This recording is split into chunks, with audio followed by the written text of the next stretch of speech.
Glad to have you back. Reports from the National Bureau of Statistics reveals that Nigeria's food inflation rose by 19.56% in December 2020 compared to 18.30% last November. The increase in the food index was tied to the rise in prices of bread and cereals, potatoes and yam, and other tubers, meat, fruits, vegetables, fish and oil and fats. Forex rationing output and productivity constraints, higher logistics and distribution costs have contributed immensely to the continued rise in general price levels, particularly for food. The consistent pressure in food prices is reflective of the impact of persistent security challenges in the food-producing regions and widen the demand-supply imbalance, where the disposable income of an average Nigerian have been affected by the increase of electricity tariff, housing, and fuel price. With these sustained pressure on food prices, what relevant policies should the government impose to regulate price levels, particularly in boosting local production? I have joining me live in the studio is the chairman of the Agric and Agro-Allied Group of the Lagos Chamber of Commerce and Industry. He's also the chief executive officer of FarmCredit.ng, African farmer Mogaji. Thank you very much for your time. It's great to have you on the show. Good afternoon. Yes. First and foremost, insecurity. We've seen what's been happening all around, even in the southwestern states now. You know, before it used to be at the northern state, the middle belt and all of that. Now it's moving to this area. What effect will this have directly, indirectly on food supply this year? Well, there's going to be a negative effect, especially April, May, June, and we can add half of July if it's not nip in the bud. So what we see in Southwest has been there for about 12 years because I operate a lot in Oyo State. And so it's been happening and suppressed and not paid attention to. So suddenly it just erupted. Now, so the danger is between April, May, June, you have low inflow of foods, especially the vegetables, the tomatoes, peppers, and co from the north. And Oyo State, cushions that effect. It's the production in Oyo State that, balances it in Southwest and also some in Port Harcourt and co. So if we don't get it right in Oyo State now, the food prices would further go higher than what it's supposed to be. So I from experience, I feel that a basket of tomatoes may get to 35,000 because that's the trend in the last 10 years. However, if we don't take care of what's happening in Oyo State, it will go further. 30,000 naira. I was trying to put that down. I know what that means. What was it selling for before now?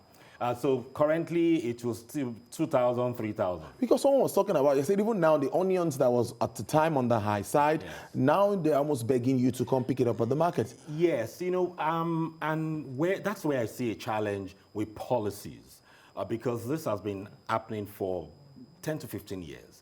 So they allow farmers to produce the same thing across the northern part of the country. They produce under irrigation, so everybody plants tomatoes, onions, peppers, and it coming to Lagos and major cities, and so you always have a glut. Meanwhile, we can get them to produce, half of them to produce more rice, more of other products that will not have that glut. So it's been happening, it's repeating itself, and unfortunately, it's happening also now when there's a potential challenge of shortfall in supply. We pray this is really, really nipped in the bud with all of the moves being made, security agencies and even the governors coming together to discuss this climatic condition or climate that you talked about in itself. How do we maintain farming, seasonal farming in the absence of irrigation technology? Can that happen? It's not sustainable. We need to embrace irrigation. And we need to learn from India. I took a tour of some states, especially Gujarat in India, to see how the policies is being implemented, the politicians. And I found out that government, instead of government subsidizing seeds and co, they are subsidizing irrigation, both for private sector and for the small and medium scale. So you find the small and medium government taking 70%, and the farmer taking 30%, and for the private sector it's 60-40. So you now have many farmers producing all through the year because government is taking care of it. But also important is that the irrigation for equipment is manufactured in India.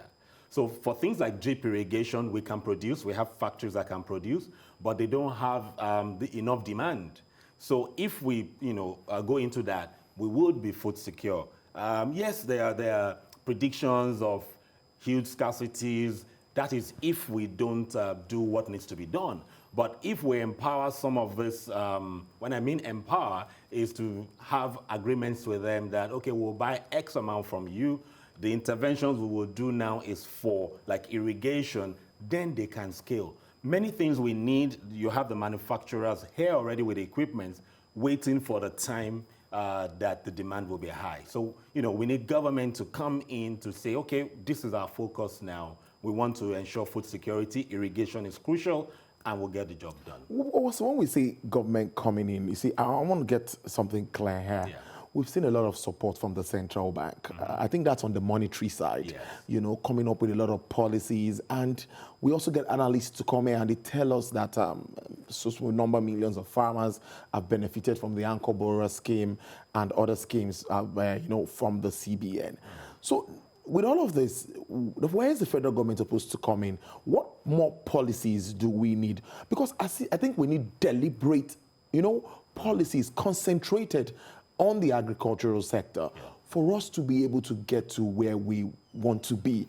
At the moment, we are still not food secured. Yes. And with all of these threats happening here and there, it's scary. Now, so the policies that really needs to come into place now is the processing value chain. Okay. So we're not adding value, right? We're not adding value. So, and I want to use a face mask. Okay. Now, this is imported. When COVID broke out and there was lockdown, all we had was imported face mask. And we were buying this pack, for about 15,000. I actually bought one. True. True. So, subsequently, we found Nigerians producing bigger box because we don't have the packaging. The packaging is not so good, but it's packaged internally like, these ones.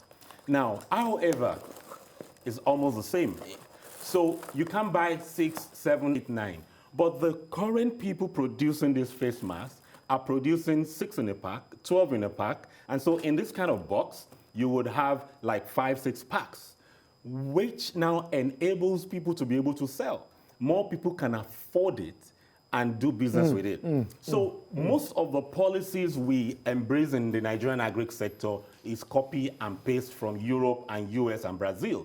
People who have power and electricity power, to scale things. So we need to adopt it. One of the things that needs to happen is we need to have 2 grades.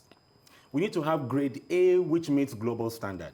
We need to have grade B, which meets the market. Because most of the things we import here are substandard quality. So, but if we produce here, we can have good quality. Take, for instance, tomato.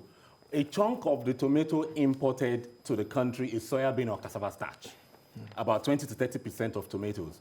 While if we produce locally and process locally, the quality may not meet the foreign one, but it's full tomato and people will buy.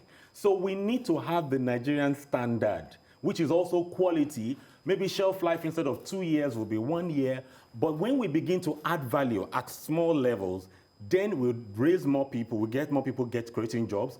More Nigerians will consume Nigerian products.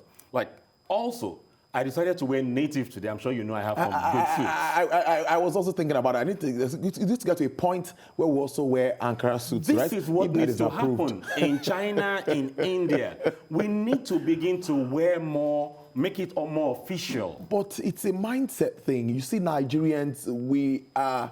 I know we need to change that mindset of, focusing more. Yes, this suit was made here. Yes, I can say that for free. This was made here.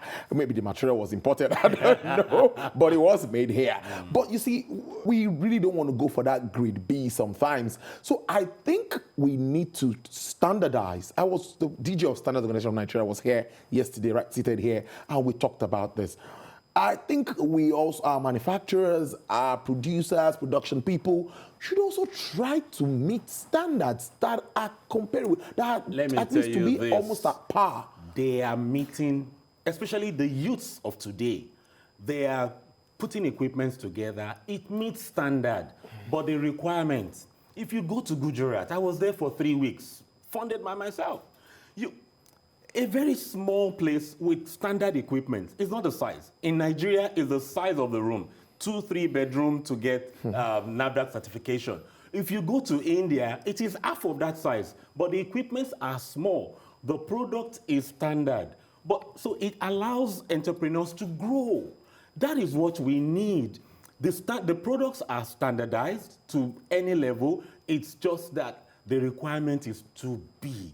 So we need to take things to our level here. We did not ban nose masks. Yes. We did not ban it. So we should not ban things we cannot produce. We should regulate it. True. So now we can begin to talk about reducing the quantity of the imported nose mask because we have production going fine here.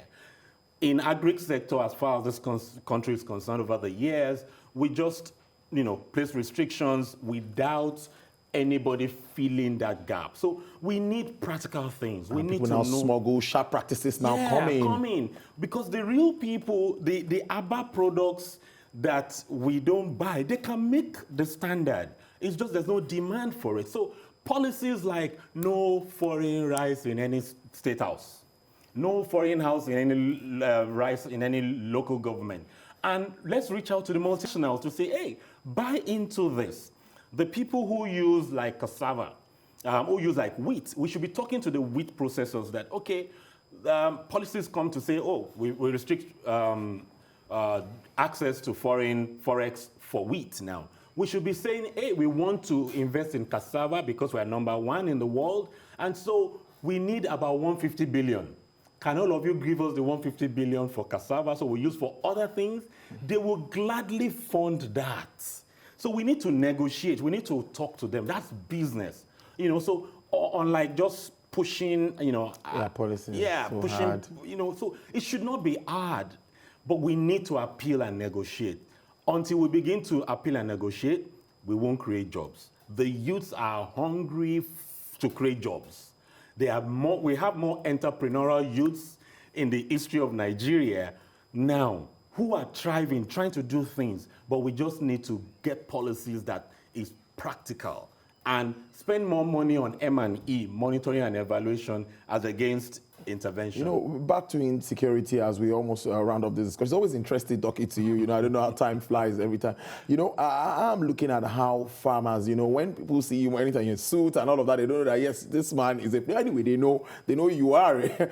How are they feeling now with all of these challenges going to their farms, up and down? How safe are they feeling? And also, issues around storage. I want us to round up on that note because storage is also something that farmers have always come out to talk about. So let's end on that. So you see, storage, there's no rocket science about storage. Egypt developed on storage. And so a chunk, over 80% of the grain still produced in this country is not stored in silos. It's stored in bags and warehouses. So can we just scale these small things up?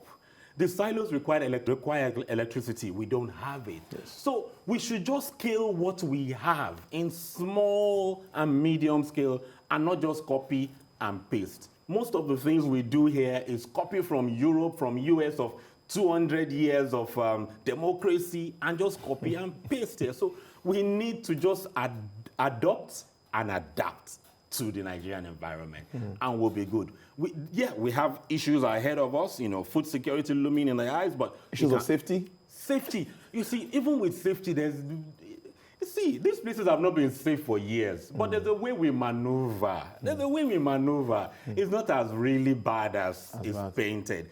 In the field, the farmers will go, put a gun to the head of a farmer, he will go to the farm. He will go, or she will go to the farm. So, but it's just that on a broader note, is logistics and transportation. That's a major issue. Because the bandits will lay these people, shoot at them, so they increase the prices for the losses. But guess what? Insecurity is huge, but we can get around it. Huge as because I can't wait until the agricultural sector starts to contribute more foreign exchange to at least help us bridge this gap. The central bank has been battling with trying to defend the naira. If we can, how well are we even doing with exports? Are we doing better than we used to do? You see, the thing is that we're not deliberate about the future. If we are deliberate about the future, the policies will reflect, the policies we try to implement will reflect it. So if you want to export onions, tomatoes, it starts from seed, it starts from go to the export, the NACO and Co. We don't have facilities. You cannot move products 24 hours from Nigeria. You have to wait. I was talking to a logistics manager of an international organization, and he was telling me that they move more from Ghana because they operate 24 hours. They move from Benin. We don't operate 24 hours. We don't have the refrigerated containers and co. So and we can produce. So the thing is, we need those things in place. We're not deliberate about that. If we put those things in place, the private sector will fill in the gap. So put the infrastructure required and the private sector will come. Fund the farmer. CBN will not have to fund the farmer. CBN needs to be funding more of those infrastructure that will trigger, that will be appealing to the private sector. And so the private sector will go and fund the farmers. When Nigeria was working in the agri sector, as in when the agri sector was working, it was the private sector that was funding, not government. Government was providing infrastructure in the 60s and the 70s, and the private sector came in. The developmental partners came in. But right now, there are no infrastructure. So they're just training and managing things. So we need things. We need the policy. When we see the policy direction, we know we are ready. Chairman, Agric and Agro-Allied Group, Lagos Chamber of Commerce and Industry, Chief Executive Officer of FarmCredit.ng, Africa Farmer Mogaji. Thank you so much. I really appreciate your time on the show. Thank you for having me again. All right, then let's